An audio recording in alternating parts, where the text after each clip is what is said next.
डालो और उसके बाद उसको टिलेज कर दो, मिला दो। ये नियम है उसका, कर सकते हो, कोई दिक्कत नहीं। यानी ऊपर में छोड़ना नहीं, ऊपर में नहीं छोड़ना। वहाँ बैठो। भले आप फसल लगाने के बाद दे रहे हो तो ऐसी कंडीशन में दो जब आप उसको टिलेज कर पाओ। तो जैसे मान के चलो हमने अभी दिया और हमने पीछे से उस पर कुछ गुड़ाई कर दी, मिट्टी चढ़ा दी, इस तरह का कुछ कर दिया, तो वो जाके पूरा मिट्टी में मिल जाएगा। मिट्टी में मिलना चाहिए, बस ये है उसका पर्पज़। आप अपने खेतों में हैरो यूज़ करते हैं? हैरो नहीं करते हम, छोटा मशीन का ही यूज़ करते हैं, बस पावर टिलर का, है ना। ये जो बड़ा फील्ड है जहाँ पे अगर गेहूँ वगैरह लगाना है उसमें बड़ा ट्रैक्टर यूज़ करते हैं अभी। नहीं, हैरो है, पर्टिकुलर हैरो का इस्तेमाल करते नहीं नहीं नहीं, बखर का यूज़ करते हैं, पंजा लगा के उसी से जोतते हैं, हैरो नहीं कर चलाते हैं। तब अगर वेस्ट डिकम्पोजर यूज़ करें तो 40 दिन में क्या कंपोस्ट तैयार हो जाता है? हो जाएगा, 2 बार यूज़ करना पड़ेगा आपको। जब आप मटेरियल को डालें तभी आप एक बार वेस्ट डिकम्पोजर डाल दो, फिर 20 डेज़ में एक बार फिर से डाल दो। 2 बार डालोगे तो जल्दी फास्टली कंपोस्ट बन जाएगा।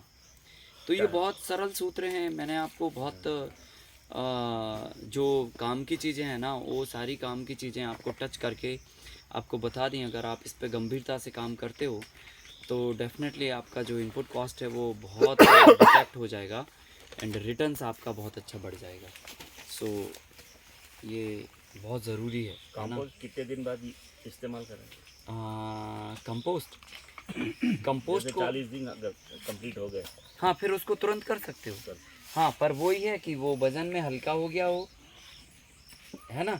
अभी 40 दिन तो एक बेंच मार्क बना दिया कि 40 दिन में होएगा ये कंपोस्ट, बट चेक कर लो कि वो हुआ कि नहीं हुआ। अभी 5 दिन की कसर तो नहीं है उसमें।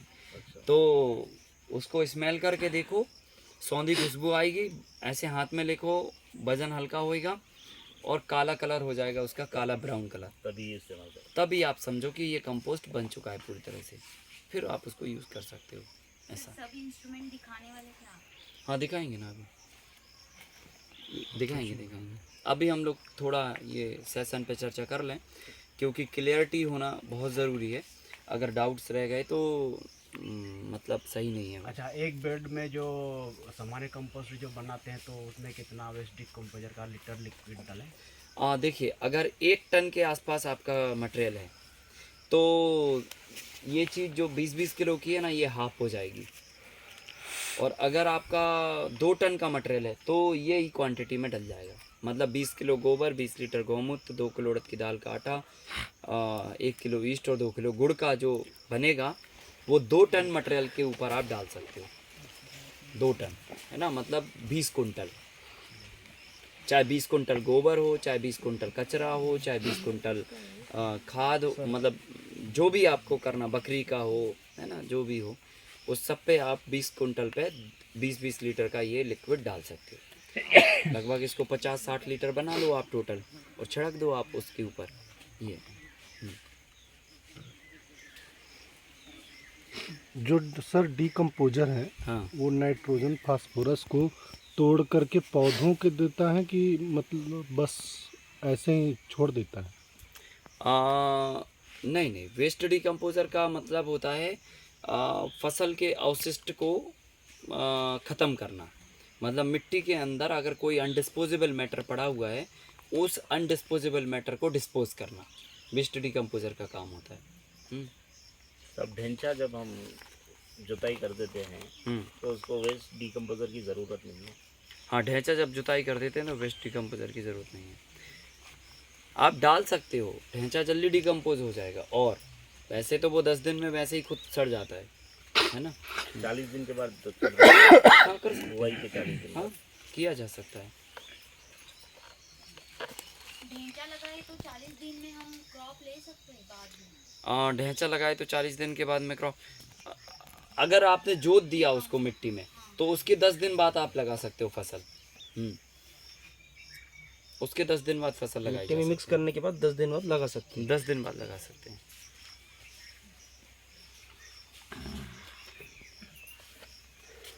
ये मटका खाद जो बताया साहब, वो पर एकड़ के लिए है ना? पर एकड़ के पर लिए, वन टाइम या? हाँ, 1 टाइम, और एवरी 20 डेज है, एवरी 20 डेज उसका डोज बनता जाएगा, है ना। ये एक बार में देना है, और ऐसा ये डोज 20-20 दिन में रिपीट करना है। तो ये कंप्लीट माइक्रोन्यूट्रिएंट का ओपन में क्रॉप करेगी तो भी वो भटका खा तो भी ये सभी फसलों के लिए कॉमन है। ये ना तो कोई पर्टिकुलर मॉडल का है कि ये मल्टी लेयर के लिए है, और ना ही ये पर्टिकुलर कोई क्रॉप के लिए है। अरहर को वगैरह भी देना। सबको दे सकते हैं, सबको। फ्रूट वाली फसल है, हाँ, सबको दे सकते उनके हैं। लिए भी ये बिल्कुल। कॉमन ही रहेगा। बिल्कुल बिल्कुल। नीम पाउडर के लिए बता रहे थे, हाँ, तो नीम पाउडर ये खली से बनेगा कि खली से बनता है। नीम पाउडर खली से बनता है।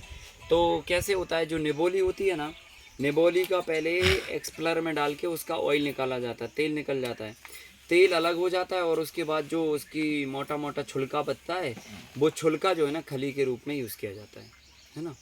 वो नीम खली का पाउडर करके सुखा के करना है। खली का पाउडर नहीं, सुखाना क्या, वो तो जब उसमें से तेल निकलेगा तो वो सूखा ही हुआ निकलेगा लगभग। वैसे ये रहना गट्टे गट्टे। हाँ, गट्टे रहेंगे, पर उसको सुखाना नहीं है। उसमें 5-7% ऑयल कंटेंट होते हैं, वो रहेंगे एज इट इज़, है ना।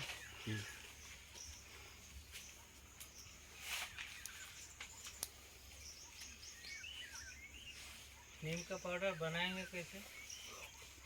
वो कठिन काम है। कठिन तो नहीं है वैसे, लेकिन आपको छोटा सा 10-12 हज़ार रुपये का इंस्ट्रूमेंट भी आता है। आप घरेलू तौर पे आप निबोली को उसमें डाल के उसका ऑयल निकाल लेंगे, और उसके बाद जो छिलका बचेगा उसको आप थोड़ा ड्राई कर दीजिए और पाउडर कर दीजिए, उसको पाउडर बन गया नीम का। पर वो 10,000 का इंस्ट्रूमेंट हम घर पे आप, तेल निकालने के लिए भी, हाँ सभी का, आप उसमें मूंगफली का, सरसों का, रंस का। सबका निकाल सकते हो आप। तो वो छोटा होममेड आता है, छोटा सा प्लांट है ना, इतना सा होता है। नहीं, अपने यहाँ नहीं, अपने यहाँ तो कोलू का बड़ा प्लांट है, तो हम लोग उसी से निकालते हैं।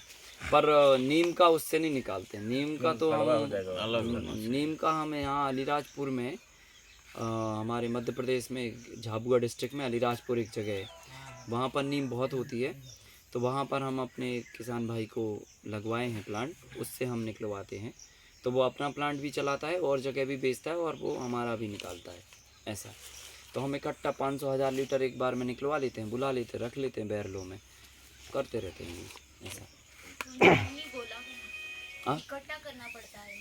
हाँ, निबोली को इकट्ठा करना पड़ता है। तो जहाँ पर ट्राइबल एरिया है, जहाँ पर नीम बहुत होती है, तो वहाँ पर ऑटोमेटिकली लोग उसको कलेक्ट करके और बेचने आते हैं मंडी में। तो वो अलीराजपुर झाबुआ में बहुत बड़ी मंडी है इसकी, तो वहाँ पर खूब नीम होती है, तो निबोलियाँ आती हैं, वहीं पर हम लोग इसका तेल निकालते हैं।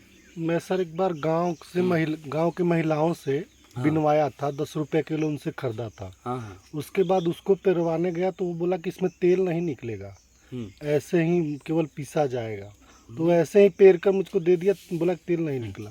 अरे नहीं, निबोली पकने के बाद ऑयल निकलता है उसमें। वो बोला कि उसको सड़ाएंगे, उसका बीज बनाएंगे, उसको धोएंगे बीज को, तब निकलेगा। धोने के बाद वो सुखा जाता है। हाँ, उसकी प्रोसेस है, पर ऐसा नहीं होता है। अगर मान के चलो पका हुआ निबोली है तो तेल उसमें निकलेगा। पका वाला उसको छिलके के समेत, छिलका समेत। हाँ, तो फिर कैसे आएगा? नहीं आएगा, इसको साफ करके धोना पड़ेगा, धो के सुखाना पड़ेगा, सड़ाना पड़ता है। क्या बोले? बीजा लेना चाहिए। हाँ, वो ऐसे ही निमोनी नहीं लेके जाना। उसकी प्रोसेस होती है असल में, इसलिए वो थोड़ा कठिन। इसलिए मैंने कहा आप तो नीम की पत्तियां यूज करो, क्यों झमेले में। हाँ, सिंपल नीम की पत्ती से बनाओ। नीम की पत्ती से पानी में डाल देना है, उसे बॉईल करना है। मत डालो, आप सीधी पत्तियां तोड़ो और बिखेर दो खेत में, बस। सबसे सिंपल काम। जब पत्ती मिट्टी के अंदर जाती है और धूप पड़ती है ना, तो पत्ती से वाष्प निकलती है। वो वाष्प ही हमारे काम की चीज है, समझ गया ना। तो वो वाष्प क्या है, पूरी मिट्टी के वातावरण को क्लीन कर देती है, वही चाहिए हमको। तो वो पत्ती में सबसे, और अच्छा वो पत्ती डिस्पोज हो जाएगी तो खाद बन जाएगा, तो कार्बन भी बढ़ जाएगा मिट्टी का। तो 200 किलो 1-2 बक्कू पत्तियां तोड़ो नीम की, और बस ऐसी फैला दो, उड़ा दो पूरे खेत में, वो बखर दो। सबसे अच्छा तरीका, सबसे बेस्ट तरीका। सब पिछले साल हर नीम के दरख्त को जो है बीमारी आई है, क्या आप ये बात महसूस की है? कैसा? नीम के पत्ते, जिस तरह वायरस होता है ना, हाँ, ऐसा हर जगह नीम को जो है नहीं। पत्ते जल गए थे, देखा आपने? मैंने देखा, हमारे भी।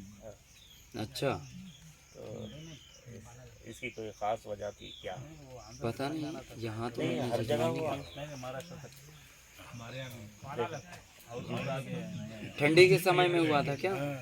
पूरा पेड़ जल गया था। नहीं, पत्ते अच्छा। पत्ते पत्ते पत्ते गिर गए। अभी क्या क्या आएगा वो पता शायद नहीं। वो फ्लाई जो उड़ते हैं एक साथ झुंड में, उसकी वजह से तो नहीं हुआ था। वो सब एक से हाँ? नहीं, पर यहाँ नहीं हुआ। हमारे उधर पीछे फॉरेस्ट में बहुत नीम लगा हुआ है। हमारे पास कम से कम टोटल मिला के 100 झाड़ होंगे नीम के। हाँ, सब मिला के 100 झाड़ हैं हमारे पास नीम के। कम से कम 8-10 झाड़ इस वाले फॉरेस्ट में है और 60 झाड़ के आसपास उस फॉरेस्ट में है और इक्का दुक्का ऐसे बीच बीच में भी लगे हुए हैं। टोटल मिला के 100 के आसपास टोटल प्लांट्स हैं हमारे। ऐसा हो सकता है जैसे बीमारी जो है नीम को भी लगी हाँ, है। वो जो है ना कुदरत का, देखो अभी ऐसा है, क्या हो रहा है किसी को भी नहीं पता है। लेकिन बड़े बड़े पैमाने पे हुआ है। हाँ हाँ, अभी क्या क्या चीज़ें आने वाली हैं उसके लिए हमें सबको आपने तैयार कर्नाटक होना में पड़ेगा। महसूस किया आपने? एक एक ब्रांच पूरे सूख जाते थे, हाँ पत्ता पत्ते सिर्फ पूरे सूख पत्ते पे जाते। हुआ करो। हाँ हाँ पेड़ पेड़ अच्छा है, पेड़ को कुछ नहीं अच्छा। है, सिर्फ पत्तों को। हाँ, हो सकता है। अभी जो पता नहीं, अभी हमने तो नहीं किया जजमेंट। अपने यहाँ तो नहीं हुआ ऐसा, हमारे यहाँ तो सही रहे सारे पौधे। और कोई सवाल डाइट से रिलेटेड या डिहाइड्रेशन से भी रिलेटेड पूछ सकते हो, या ओवरऑल लेयर फार्मिंग या अभी तक के भी प्रोग्राम से रिलेटेड पूछ सकते हो। फिर हम लोग आपको आज विजिट कराते हैं कैसे हम लिक्विड खाद देते हैं घोल के, है ना, फसलों के लिए, और कैसे कौन से प्रोडक्ट को बनाने के लिए कौन कौन सी मशीनें यूज़ करते हैं हम, और उसमें क्या क्या मतलब आप निकाल सकते हो, है ना। मशीनरीज भी आपको दिखाते हैं, सारे इक्विपमेंट विजिट कराते हैं। वाटर मैनेजमेंट का बताना। अब वाटर मैनेजमेंट कल बताएंगे, और कीट नियंत्रण वो भी कल। मशीन का प्रैक्टिकल होगा आज। सर कीट नियंत्रण बता दिए हम लोग तो सारा निकल जाएगा।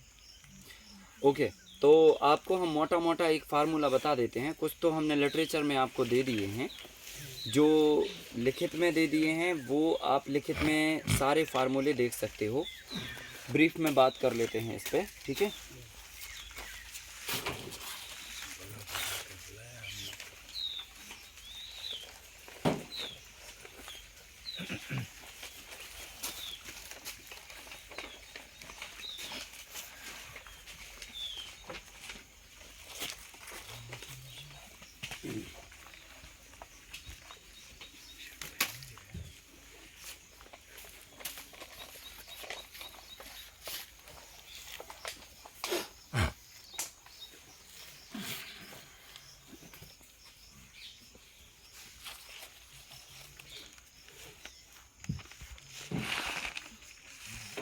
देखो, 3 तरह के कीड़े होते हैं।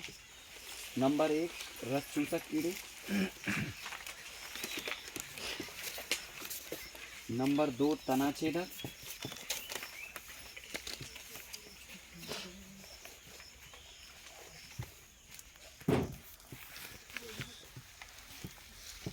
नंबर 3 इल्ली वाले।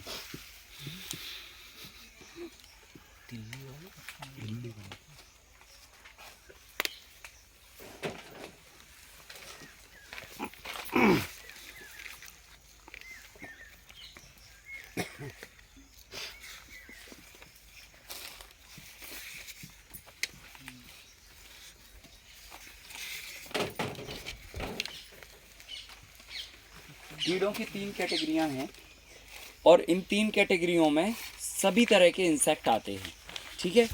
अब जब हम रस चूसक कीड़ों की बात करते हैं, इसका मतलब होता है सकिंग पेस्ट। सकिंग पेस्ट का मतलब होता है रस को चूसने वाले कीड़े, सक करने वाले, और ये हमेशा पत्ती के नीचे ही हमेशा हरदम रहते हैं। ये हमेशा पत्ती के नीचे चुपचाप बैठे रहेंगे, दिखेंगे नहीं, बहुत छोटे छोटे होते हैं। ये रस को चूसते रहते हैं, पत्ती को टेढ़ा कर देंगे, मोड़ देंगे ऊपर की तरफ, नीचे की तरफ, पीला कर देंगे, कई बार तो पत्ती को भी झड़ा देंगे पूरी तरह से, ठीक है। इन कीड़ों के लिए 7 तरह की पत्तियों का काढ़ा लगता है और उसमें हमने लिटरेचर में 7 तरह की पत्तियों का काढ़ा बनाने की पूरी विधि दी हुई है। कौन कौन सी पत्तियां चाहिए तो वो आप उनमें से देख के बना सकते हो। नंबर दूसरा है तना छेदक, इसको बोलते हैं स्टेम बोरर अंग्रेजी में। तना छेदक मतलब तने को छेद करने वाला कीड़ा। जैसे बैगन के अंदर कीड़ा घुस जाता है, फल के अंदर घुस जाता है, उसके अंदर घुस जाता है, क्या नाम से तुम्हारा, पेड़ के ही अंदर चला जाता है ना। धान में आपके पास ये कीड़ा अक्सर लगता है ना। स्टेम बोरर बोलते हैं इसे, तने को छेद करके घुसने वाला कीड़ा। इसके लिए भी 7 तरह की पत्तियों का काढ़ा और उसके साथ में छाछ, अदरक और लहसुन का पेस्ट लगता है। तो ये 3 चीज़ों से मिला के तना छेदक कीड़ों की दवा बनती है, वो भी आपके पास लिखित में है जानकारी। तीसरा होता है इल्ली वाले कीड़े, जो मतलब रेंग के चलते हैं। ये हमेशा पत्ती भी खाते हैं, तना भी खाते हैं, फल भी खाते हैं, इनको तो जो मिलता है वो खाते हैं ये, ठीक है। तो ऐसे इल्ली वाले कीड़ों के लिए 60 दिन पुरानी देसी गाय की छाछ सर्वोत्तम तरीके से काम करती है, तो वो आप मतलब उपयोग में ले सकते हो, ठीक है। इसके बाद हम एक औषधि जो लिटरेचर में नहीं है, जो पीडीएफ में नहीं है, वो हम आपको लिखा देते हैं। उसको हम बोलते हैं रामबाण औषधि, जो इन तीनों बीमारियों पे एक साथ में काम करती है। तो आप इसको ऑप्शंस के रूप में भी इस्तेमाल कर सकते हो कि ठीक है साहब, जब भी हमको नहीं मतलब कुछ सूझ रहा है ना, कि अभी इस पर क्या डालें, तो वो समय पे आप ये रामबाण औषधि का प्रयोग कर सकते हो। और इसको कैसे बनाना वो आप लिख लीजिए, ये बहुत काम की चीज़ है। नंबर 1, सबसे पहले नंबर इसमें आपको चाहिए 60 दिन पुरानी देसी गाय की छाछ, 60 दिन पुराना मठा, ठीक है। कितना चाहिए? 2 लीटर। दूसरा चाहिए इसमें हमें 100 ml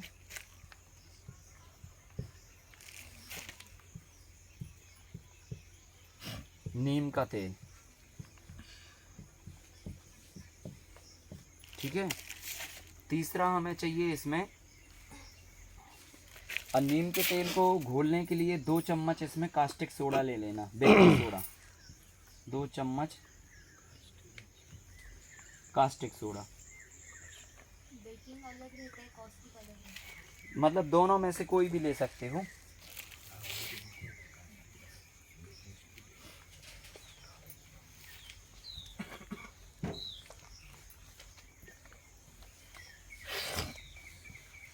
दोनों में से जो आपके पास अवेलेबल हो, दोनों में कास्टिक भी चलता है, बेकिंग भी चलता है। 2 चम्मच आपको सोडा लेना है। इससे क्या होगा, ये घुल जाएगा नीम का तेल, ठीक है ना। इसके बाद तीसरा इसमें चाहिए 50 ग्राम लहसुन का पेस्ट,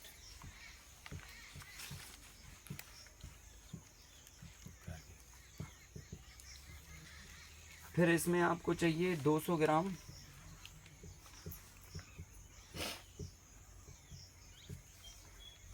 लाल मिर्ची का पाउडर,